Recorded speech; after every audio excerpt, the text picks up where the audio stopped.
같이 목도하심으로 11월 19일 화요일 새벽 하나님 앞에 예배 드리겠습니다. 은혜로우시고 자비로우신 우리 주 하나님 감사합니다. 오늘 이 새벽에도 저희들을 주님 품으로 불러주시고 예배를 통하여 하나님을 만나며 또 주님을 우리가 예배할 수 있도록 은혜 주신 것 감사드립니다. 하나님, 오늘도 충만한 하루가 되게 하시고 예배를 통하여 하나님으로부터 새 힘을 공급받는 저희들 되게 하여 주옵소서. 예수님 이름으로 기도드리옵나이다. 아멘. 우리 사도신경 고백드립니다. 전능하사 천지를 만드신 하나님 아버지를 내가 믿사오며 그 외아들 우리 주 예수 그리스도를 믿사오니 이는 성령으로 잉태하사 동정녀 마리아에게 나시고 본디오 빌라도에게 고난을 받으사 십자가에 못 박혀 죽으시고 장사한 지 사흘 만에 죽은 자 가운데서 다시 살아나시며 하늘에 오르사 전능하신 하나님 우편에 앉아 계시다가 저리로서 산 자와 죽은 자를 심판하러 오시리라.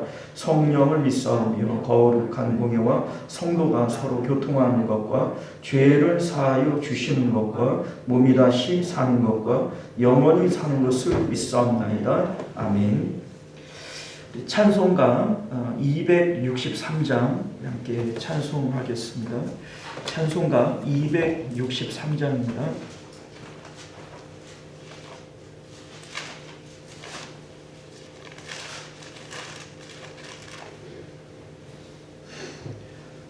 자신 좀 믿고 찬송합니다.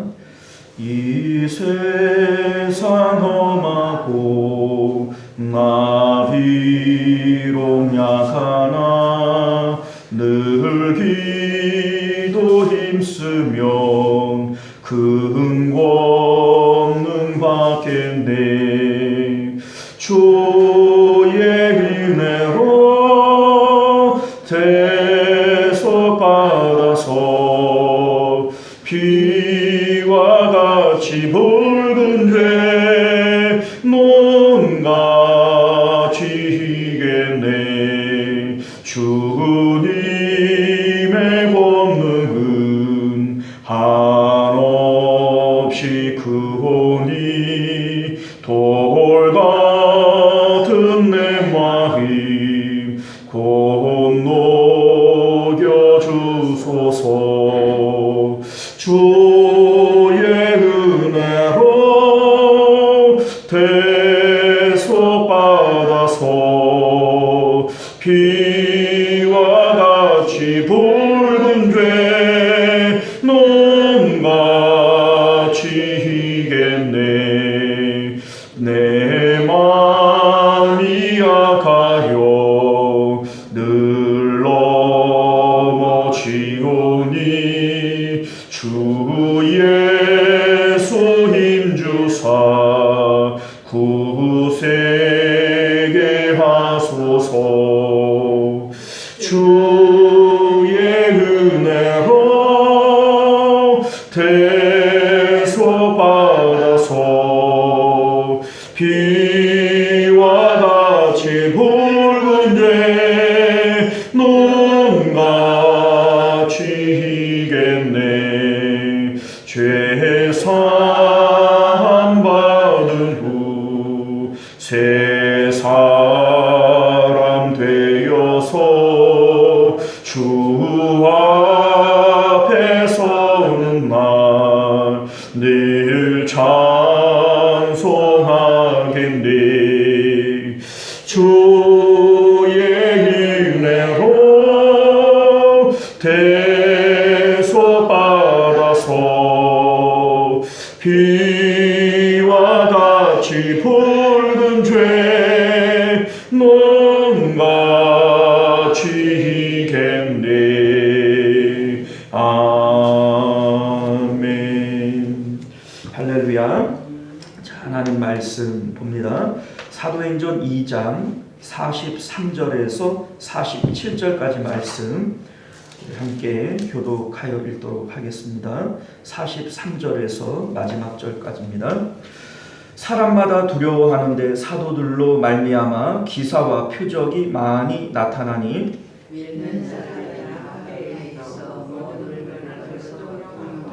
또 재산과 소유를 팔아 각 사람의 필요를 따라 나눠주며 날마다 마음을 같이하여 고전의 노래를 부르고 집에서 기쁨과 간절한 마음으로 함께 했습니다. 하나님을 찬미하며 또 온 백성에게 칭송을 받으니 주께서 구원받은 사람을 날마다 더하게 하시니라. 아멘. 자, 우리 함께 기도하겠습니다. 은혜로우시고 자비로우신 우리 주 하나님, 오늘도 우리가 주의 말씀 가운데에서 하나님의 진리를 캐내며 이 진리의 말씀을 붙들고 이 세상 가운데 빛과 소금의 역할들을 잘 감당하는 저희도 되게 하여 주옵소서. 거룩하신 예수님 이름으로 간절히 기도드리옵나이다. 아멘. 자, 오늘 우리는 함께 읽은 본문의 말씀을 중심으로 교회의 본질을 회복합시다 라고 하는 제목으로 하나님 말씀 함께 나누도록 하겠습니다. 교회의 본질을 회복합시다. 자, 오순절 성령 강림 사건으로 인해서 일어난 큰 사건 중에 하나가 뭐냐면 이 땅에 교회가 탄생되어졌다라고 하는 겁니다. 우리 이제 마가의 다락방에서 120명이 기도를 할 때 우리 이제 그 120명을 120문도 이렇게 불러요. 120문도. 많이 들어보셨죠? 그런데 왜 문도라고 부를까요? 성도라고 부르질 않고 왜 문도라고 부를까? 여러분들, 문도는 성도가 아닙니다. 그러니까 문도는 아직 성도 되어지기 전에 배우는 단계에 있는 것이 문도예요. 그런데 이제 그 오순절 성령 강림 사건 이후에 이제 오늘 말씀에 보면은 사람들이 모여 떡을 떼는 이 장면은 이제 교회가 탄생되어진 거 아닙니까? 그런데 여기서부터는 이제 우리가 성도 이렇게 부르는 거죠. 그러니까 성령 강림 사건, 이 오순절 성령 강림 사건을 통해서 교회가 탄생되어진 것이고 온전한 성도가 탄생되어진 것이다. 이렇게 우리가 볼 수가 있는 겁니다. 우리 이제 그 오순절에 성령 강림이 일어나게 되어질 때 사람들은 이제 숨어 있는 단계에서 예루살렘 거리로 나와서 복음을 전하게 되어집니다. 이 복음을 전할 때에 사람들의 반응이 두 가지로 나타나죠. 하나는 외국어 방언을 통해서 야, 이게 참 놀랍다. 그리고 그들의 하는 말을 들으면서 하나님의 큰 일을 말하는구나. 이렇게 대해서 반응을 하는 부류가 있고, 또 한 부류는 저들이 세술에 취했다. 이렇게 반응을 하는 무리들이 있다는 겁니다. 이에 대해서 베드로가 설교를 시작을 하는데 이게 이제 최초의 설교가 되어지는 겁니다. 베드로의 이 설교가 이제 그 신약의 교회가 탄생되어지면서 첫 번째 설교다 이렇게 볼 수가 있는데, 이 첫 번째 설교를 듣고 사람들이 3,000명이나 회개를 했다. 우리 이제 41절을 보면은 그렇게 되어져 있지 않습니까? 이날에 신도가 된 사람의 수가 3,000이나 되었다. 이렇게 말씀합니다. 참으로 놀랍기도 하고 부러운 말씀이기도 하지요. 오늘날 1명 전도하기가 얼마나 어려운데, 그죠? 한번 설교를 해서 3,000명씩이나 회개하고 또 세례를 받고 성도가 되어졌다. 참 놀랍기도 하고 부럽기도 한 이러한 내용이 되어집니다. 자, 그런데 우리는 이 사건을 단순하게 참 놀랍다, 부럽다 이렇게 지나가야 될 일이 아니라 이 말씀 속에서 어떻게 이런 일들이 일어나게 된 것일까라고 하는 것을 우리가 먼저 생각을 해봐야 된다는 겁니다. 자, 왜 그러냐면 이 당시에 말씀을 듣는 사람들의 마음의 상태, 그 영적인 토양이 어땠었길래 이들이 한 번의 설교를 통해서 3,000명씩이나 예수님을 믿는, 세례를 받고 성도가 되는 이러한 사건이 일어나게 되었던 걸까? 이거에 대해서 우리가 조금 집중을 해야 되지 않겠습니까? 자, 그런데 이 일이 어떻게 해서 일어나게 된 거냐면 베드로의 설교를 듣고 사람들이 나타난 반응이란 말이에요. 그러니까 베드로가 무슨 설교를 했길래 이 사람들이 이러한 반응을 보인 것일까? 이걸 우리가 생각을 해야 되는데, 베드로의 설교의 내용을 쭉 들어보면 예수 그리스도의 십자가에 대한 사건 하나밖에 없어요. 이제 발단은, 그 설교의 발단은 이들이 외국어로 되어진 방언을 말함으로써 사람들이 세술에 취했다, 참 신기한 일이다, 뭐 이렇게 반응을 할 때, 너희들이 지금 보고 있는 우리가 외국어 방언을 하는 이 일은 성령을 통한 것인데, 이 성령은 이미 하나님께서 요엘 선지자를 통하여 주시리라고 얘기했던 성령이 임한 것이 아니냐라고 하는 것으로부터 시작을 해서, 이 요엘 선지자의 말씀에 보게 되어지면 누구든지 주의 이름을 부르는 자는 구원을 받으리라 하였는데, 이 주가 바로 예수님이시다. 그런데 이 예수님을 너희들이 십자가에 못 박아 죽이지 않았느냐. 이 내용이 23절과 24절에 이렇게 나와요. 그가 하나님께서 정하신 뜻과 미리 아신 대로 내어준 바 되었거늘 너희가 법 없는 자들의 손을 빌려 못 박아 죽였으나 하나님께서 그를 사망의 고통에서 풀어 살리셨으니 이는 그가 사망에 매여 있을 수 없음이니라. 자, 너희들이 그 예수님을 십자가에 죽였고 하나님께서 이 예수님을 다시 살리셨는데, 예수님이 부활하신 것에 대해서도 다윗을 통하여 예언한 것이 이루어진 것이다. 이 내용이 또 뒤에 보면은 나오게 되어지죠. 자, 그래서 36절 말씀을 보면, 그런즉 이스라엘 온 집은 확실히 알지니 너희가 십자가에 못 박은 이 예수를 하나님이 주와 그리스도가 되게 하셨느니라 하니라. 자, 지금까지 쭉 얘기하는 것이 뭐에 대한 얘기예요? 예수님의 십자가에 대한 얘기예요. 처음에는 현상적으로 나타나는 외국어 방언하는 것이 성령을 받았기 때문인데, 이 성령 받은 것은 구약의 요엘 선지자를 통해서 예언하신 것이 이루어진 것이고, 요엘 선지자는 누구든지 주의 이름을 부르면 구원을 받으리라 얘기를 했는데, 이 주가 바로 예수님이신데, 이 예수님을 너희들이 십자가에 못 박아 죽였지 않느냐. 그러나 그가 사망에 매여 있지 않고 하나님이 그를 부활시키셨고, 또 그 예수님에 의해서 우리가 지금 성령 충만을 받은 것이다. 이게 지금 베드로의 설교의 주된 내용이 되어지는 거예요.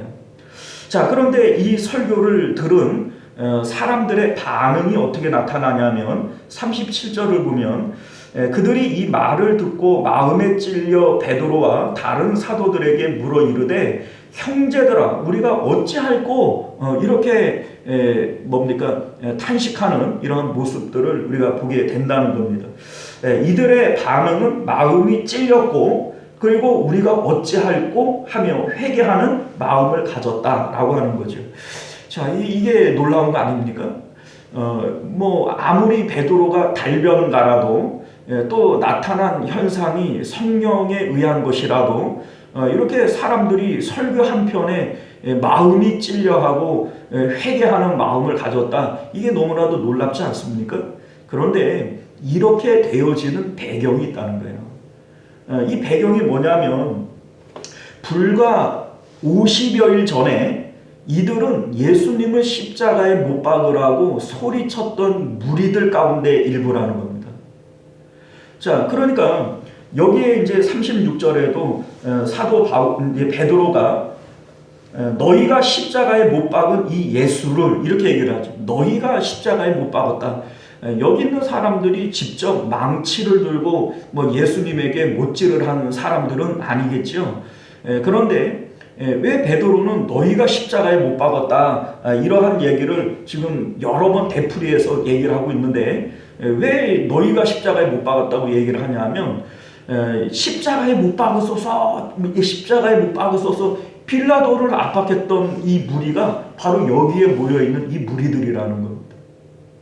근데 이들은 사실 많은 사람들이 대제사장과 서기관들이 앞장서서 예수님을 십자가에 못 박으려고 했고, 자기들의 종교 지도자들이 그렇게 하니까 그게 옳은가 보구나 이렇게 생각을 하고 거기 군중 심리에 몰려서 그렇게 같이 데모를 했지만, 되어지고 난 이후의 사건들을 통해서 상당히 양심에 찔렸을 거예요. 왜냐하면 예수님께서 죽으실 때 하늘이 어두워지고 몇 시간 동안 온 세상에 어둠이 임하게 되어지지 않습니까?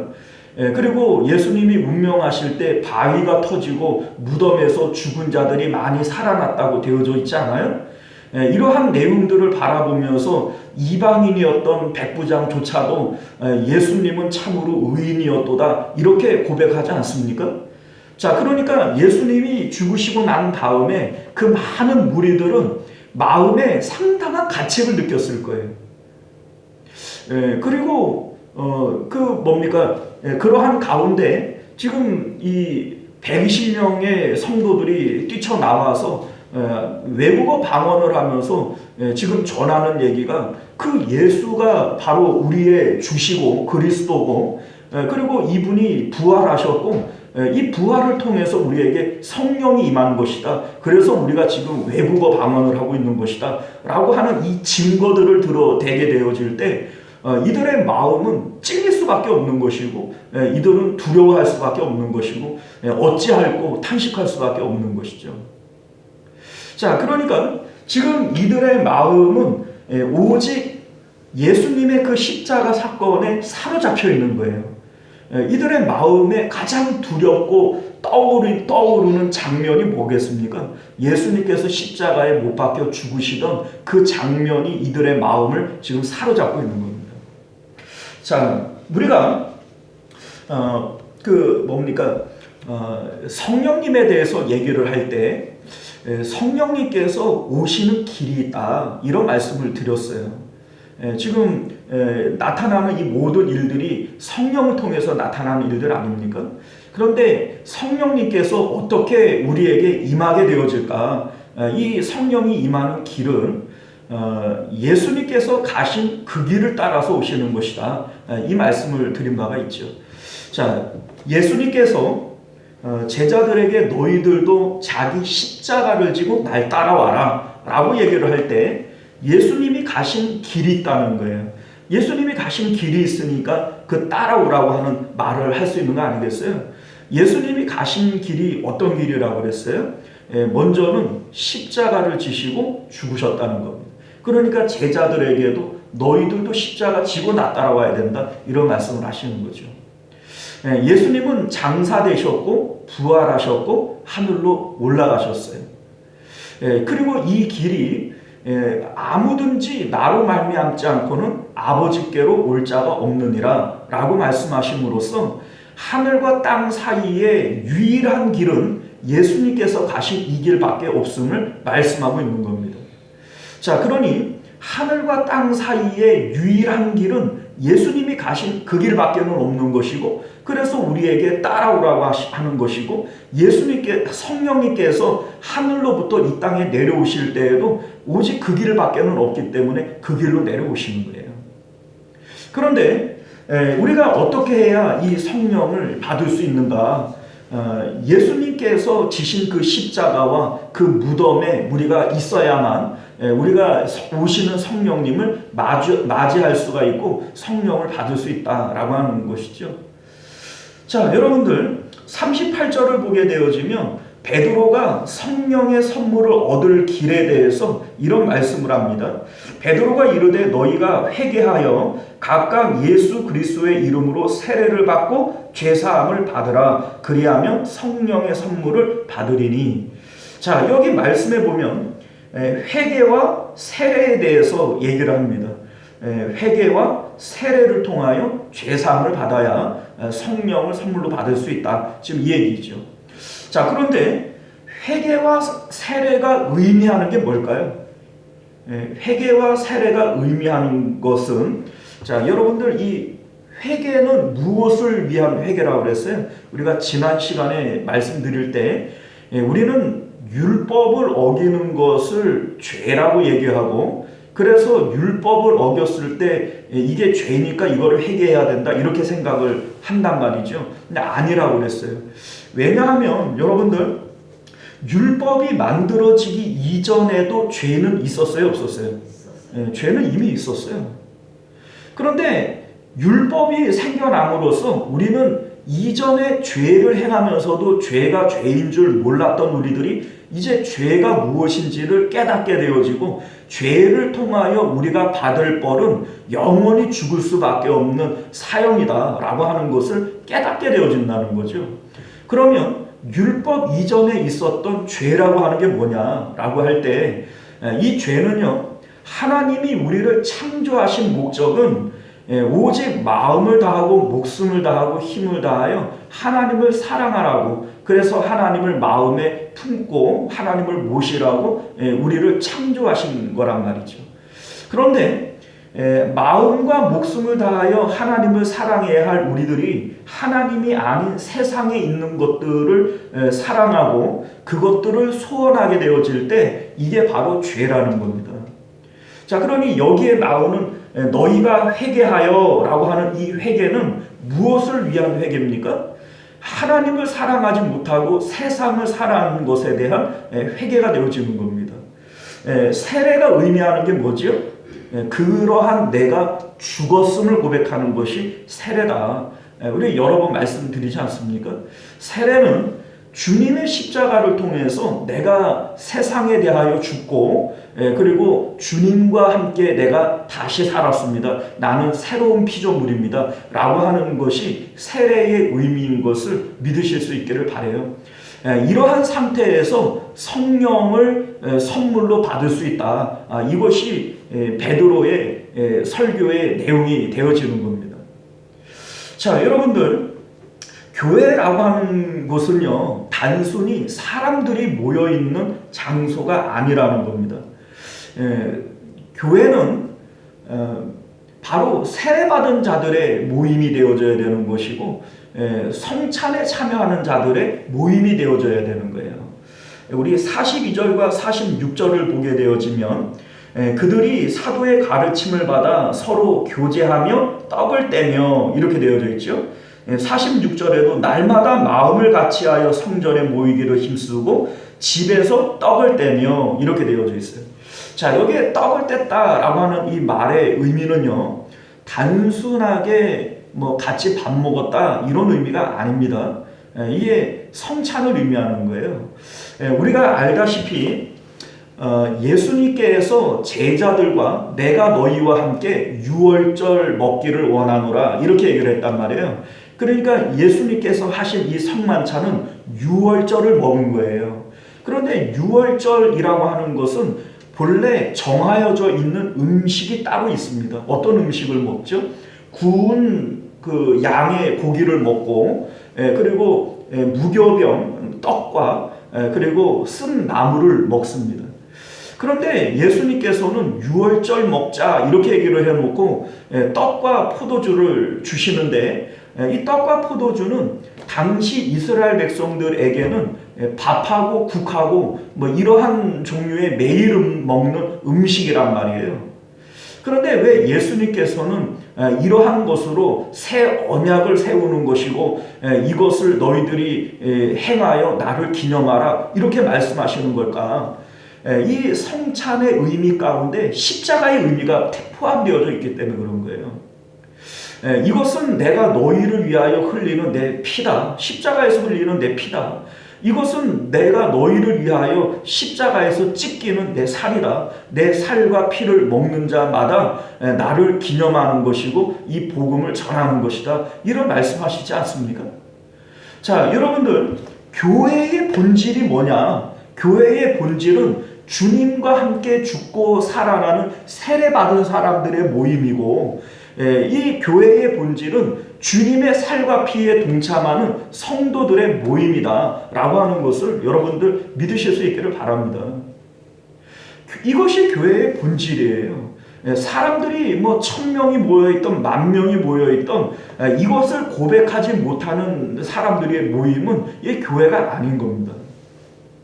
자, 여러분들, 교회의 본질은요, 주님과 함께 죽고 주님과 함께 살았습니다. 세례의 의미에 있고 또 주님의 살과 피를 먹음으로 주님의 이제는 내가 사는 것이 아니라 내 안에 주님이 사는 것입니다 라고 하는 이러한 고백, 성찬의 의미 가운데 교회의 본질이 있음을 믿으실 수 있기를 바라요. 예수님께서 직접 제정하신 이 의식은 세례와 성찬 이 두 가지밖에는 없다. 우리가 여러 번 말씀드리지 않습니까? 왜 이 두 가지를 예수님께서 직접 제정하시고 행하라 명령하시는 걸까? 이것이 바로 교회의 본질이기 때문에 그래요. 이게 교회의 본질입니다. 자, 여러분들,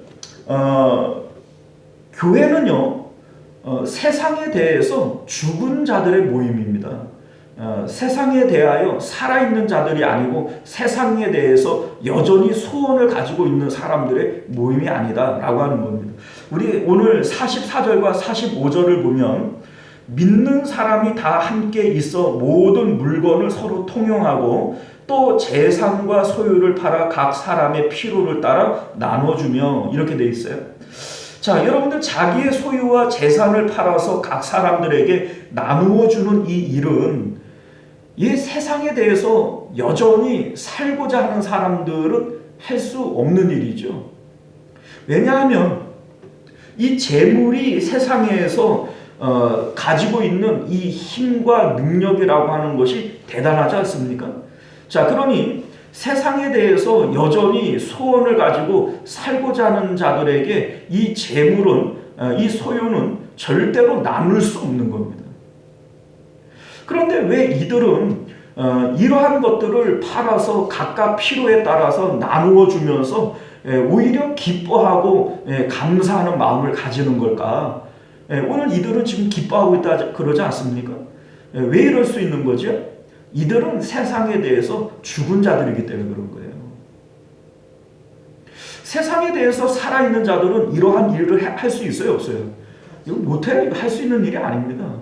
그러나 지금 교회는 세상에 대해서 십자가에서 죽은 자요, 또 주님과 함께 우리는 다시 살아서 이제 우리는 땅에 머물고 있지만 땅에 머무는 자들이 아니라 하늘에 머무는 자들인 것을 고백하는 집단이 교회이기 때문에 이러한 일들을 할 수 있다라는 겁니다. 우리가 아는 대로 사도 바울은 우리가 세상에서 자랑할 만한 이 모든 것들을 배설물처럼 여긴다 이렇게 고백을 했을 뿐만 아니라 우리가 우리 중에 누구든지 자기를 위하여 사는 자도 없고 자기를 위하여 죽는 자도 없도다. 우리가 살아도 주를 위하여 살고 죽어도 주를 위하여 죽나니 그러므로 사나 죽으나 우리가 주의 것이로다. 이것이 바로 성도의 본질이고 이러한 사람들이 모여있는 곳이 바로 교회인 것을 믿으실 수 있기를 바랍니다. 그 다음 절을 보면 사도 바울이 이런 얘기를 해요. 이를 위하여 그리스도께서 죽었다가 다시 살아나셨으니 이것을 위해서 예수님이 죽었다가 다시 살아나신 거라는 거예요. 그 죽은 자와 산 자의 주가 되려 하심이라. 우리가 바로 세상에 대하여 죽고 다시 사는 세례의 의미, 성찬의 의미를 가지는 사람이 되게 하기 위해서 예수님께서 죽었다가 다시 살아나신 것이다. 이렇게 사도 바울은 말씀하고 있는 겁니다. 이것이 바로 성도의 본질이고 교회의 본질인 것을 믿으실 수 있기를 바랍니다. 오늘날 많은 교회들이 바로 이 본질을 내팽겨치고 있는 거예요. 사람들이 모여가지고 뭐 예배를 드리고 또 교회다라고 하는 이름으로 모여는 있는데 뭐 교회에서 막 싸워요. 뭐 돈 때문에 막 목사가 타락을 하고 또 성도들이 그것 때문에 뭐 서로 머리를 끄들고 싸우고 이유가 뭡니까, 여러분들? 본질을 잃어버렸기 때문에 그런 거예요. 우리는 세상에서 살겠다고 모여있는 자들이 아니라 이 세상에 대해서 죽어 하나님 나라에 살겠다고 모여있는 자들이 성도이고 교회의 본질인데, 이 본질 자체를 잃어버리니까 교회에서 있을 수 없는 일들이 일어나게 되어지는 것이고, 말도 안 되는 짓들을 지금 교회 안에서 하고 있다라고 하는 것을 우리가 알게 되어지는 겁니다. 사랑하는 성도 여러분, 교회의 본질을 회복합시다. 우리는 세상에 대해서 사는 자들이 아닙니다. 우리는 이미 주님과 함께 죽었고, 이제 사는 것은 내가 사는 것 아니라 내 안에 그리스도께서 사시는 것, 이것을 고백하는 자들이 성도이고, 이 성도들이 모여있는 곳이 교회인 것을 믿으실 수 있기를 바랍니다. 기도합니다. 은혜로우시고 자비로우신 우리 주 하나님, 우리가 오늘 사도행전 말씀을 통하여 초대교회, 최초의 교회가 어떠한 교회인지를 통하여 교회의 본질을 기억하고 교회의 본질을 회복하기를 원합니다. 세상에 대하여 죽고 하나님께 대하여 살아있는 자들이 성도요, 그러한 자들이 모여있는 곳이 교회인데, 오늘날 우리들은 여전히 세상에 대하여 죽지 못하고 세상의 소원과 또 귀중한 것들을 여전히 두고 있으므로 교회 안에서 다툼이 일어나고 분쟁이 일어나고 싸움이 일어나는 이러한 모습들을 보게 됩니다. 아직도 죽지 못한 나 때문이요, 그래서 예수 그리스도의 십자가의 원수로 살아가는 나 때문인 것을 우리로 깨닫게 하여 주셔서 오늘도 주님의 십자가를 붙들고 여전히 주님과 함께 죽어 있을 수 있는 저희들 되도록 은혜 베풀어 주옵소서. 거룩하신 우리 주 예수님 이름으로 간절히 기도드리옵나이다. 아멘. 우리 주기도문으로 예배를 마치겠습니다. 하늘에 계신 우리 아버지여, 이름이 거룩히 여김을 받으시오며 나라가 임하시오며 뜻이 하늘에서 이룬 것 같이 땅에서도 이루어지이다. 오늘 우리에게 일용할 양식을 주시옵고, 우리가 우리에게 죄 지은 자를 사하여 준 것 같이 우리 죄를 사하여 주시옵고, 우리를 시험에 들게 하지 마시옵고 다만 악에서 구하시옵소서. 나라와 권세와 영광이 아버지께 영원히 있사옵나이다. 아멘. 자, 우리 계속해서 함께 기도하실 때 말씀을 기억하시며 기도하실 수 있기를 바랍니다. 성도의 본질, 교회의 본질을 회복하는 저희들 되게 하여 주시옵소서. 기도하시고 나라를 위해서, 교회를 위해서, 가정과 자녀들을 위해서도 함께 기도하실 수 있기를 바랍니다. 주여 한번 외치고 기도하겠습니다. 주여, 은혜로우신 우리 주 하나님 감사합니다. 오늘도 우리가 주님